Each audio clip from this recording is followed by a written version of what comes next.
Assalamualaikum warahmatullahi wabarakatuh. Selamat pagi, salam sejahtera untuk kita semua. Saya Severius Leo Tanaka dari D4 Administrasi Perkantoran Fakultas Ekonomi Universitas Negeri Yogyakarta.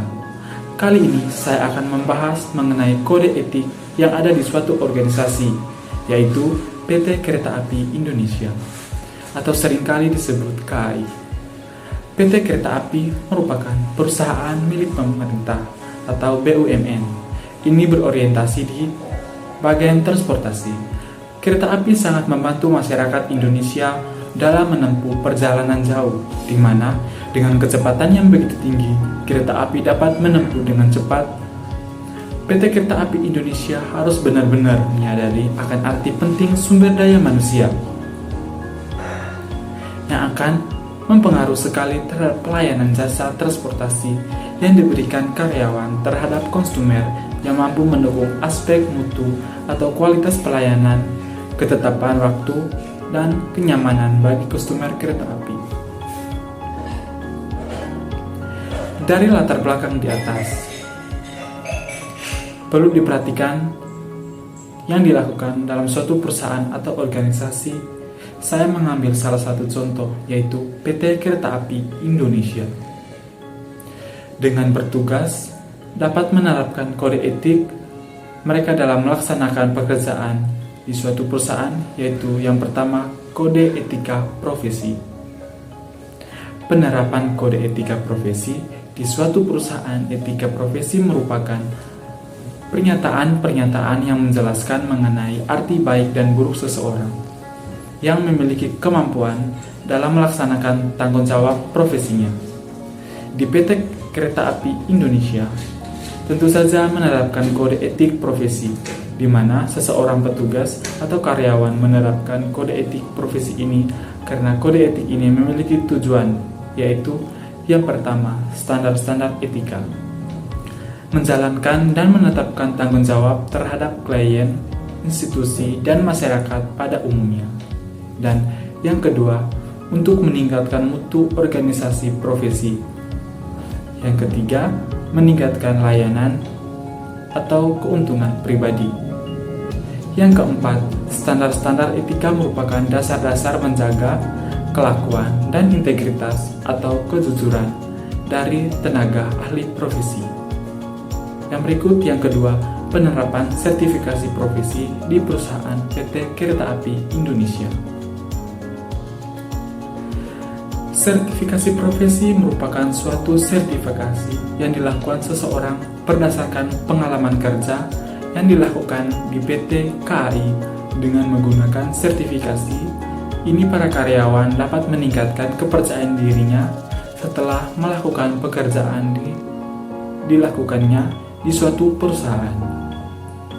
Sertifikasi ini juga memiliki dua jenis, yaitu yang pertama, sertifikasi akademik.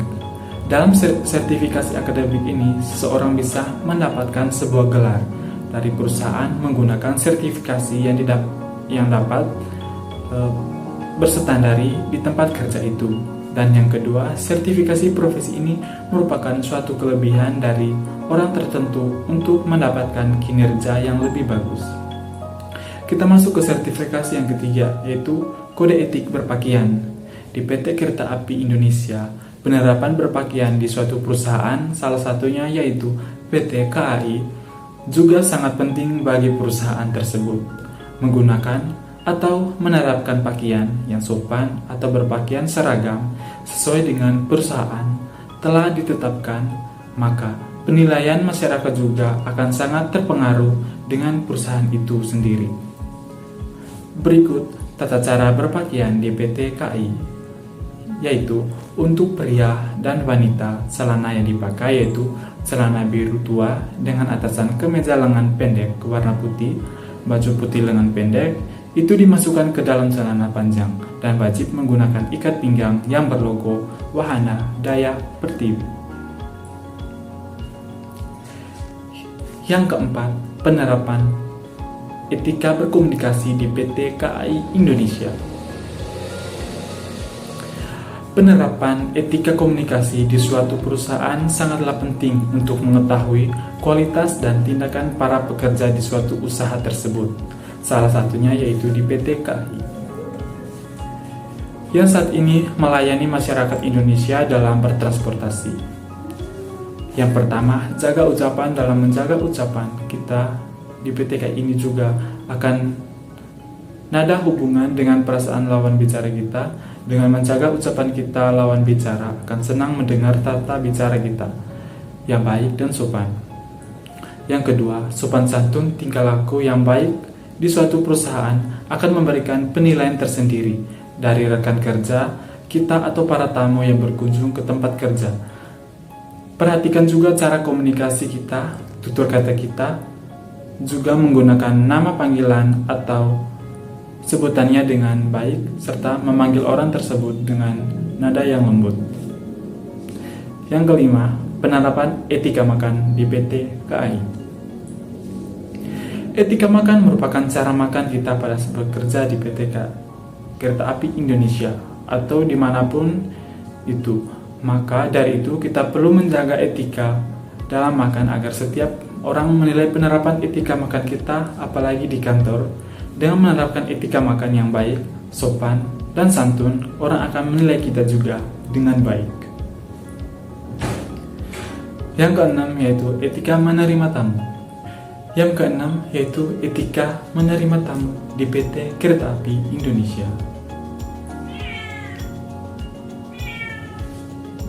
Dalam menerima tamu di PT Kereta Api Indonesia, tentu saja memiliki pelayanan yang sangat baik bagi para penumpang KAI atau bagi para pengunjung ke kantor pusat Kereta Api Indonesia.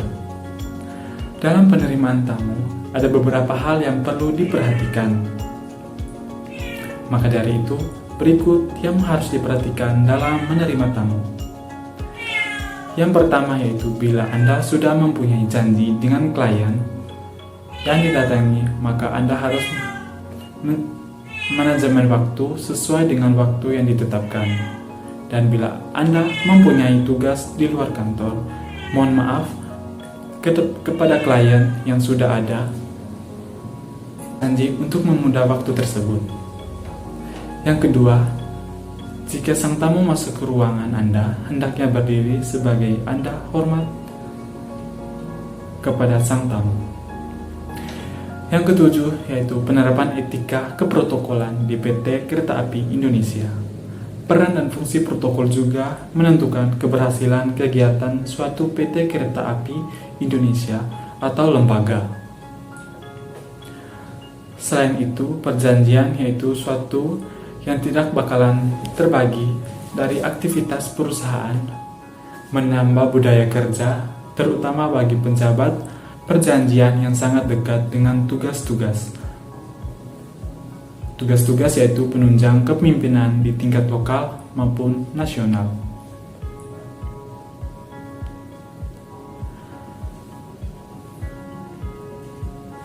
Etika keprotokolan memiliki sifat: yang pertama, otoritas; yang kedua, sopan; yang ketiga, fitur; yang keempat, berpakaian rapi dan menarik; yang kelima, komunikasi yang baik; yang keenam, tahu bagaimana berperilaku; dan yang ketujuh, perlakukan tamu dengan baik.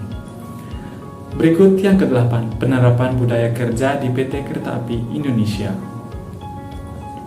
Penerapan budaya kerja di PT Kereta Api Indonesia tentu saja mempunyai kualitas yang begitu baik dalam melakukan tanggung jawab sebagai petugas di PT Kereta Api Indonesia.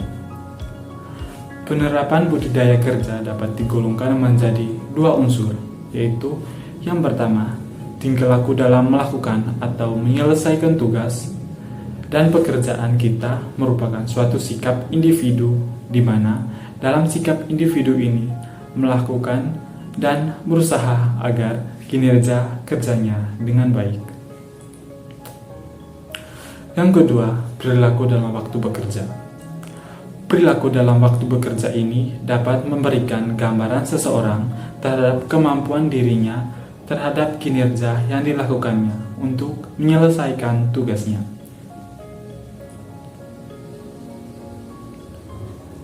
Yang kesembilan yaitu penerapan etos kerja di PT Kereta Api Indonesia. Etos kerja di PT Kereta Api Indonesia bisa dikatakan sebuah keyakinan yang dimiliki oleh para karyawan dalam bekerja dengan melakukan suatu hal yang tekad untuk bekerja keras untuk mendapatkan suatu hasil kerja yang baik. Adapun karakteristik dalam etos kerja yaitu yang pertama, memiliki etos kerja yang tinggi. Seseorang memiliki motivasi kerja yang tinggi, baik itu eksternal maupun internal. Yang kedua, memiliki orientasi terhadap masa depan. Yang ketiga, kerja keras dan serta menghargai waktu. Dan yang keempat, disiplin dalam bekerja. Yang kelima, tekun dan ulet dalam bekerja. Yang ke-10, penerapan kontrak kerja di PT Kereta Api Indonesia. Kontrak kerja yang menjadi dasar terjadinya hubungan kerja tentunya harus memenuhi syarat sah perjanjian kerja atau kontrak kerja di PT Kereta Api Indonesia. Ketentuan hukum kontrak kerja dalam kontrak kerja juga menyatakan hal atau peraturan yang sudah ditetapkan sebagai berikut. Yang pertama, kesepakatan dari kedua belah pihak. Yang kedua, memiliki kemampuan dalam melakukan tindakan yang baik. Yang ketiga, pekerjaan yang sudah diperjanjikan sebelumnya.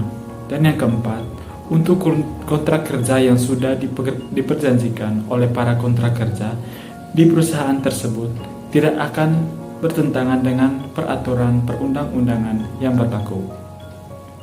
Sekian dari saya Severinus Leo Tanaka mengucapkan terima kasih banyak atas perhatiannya.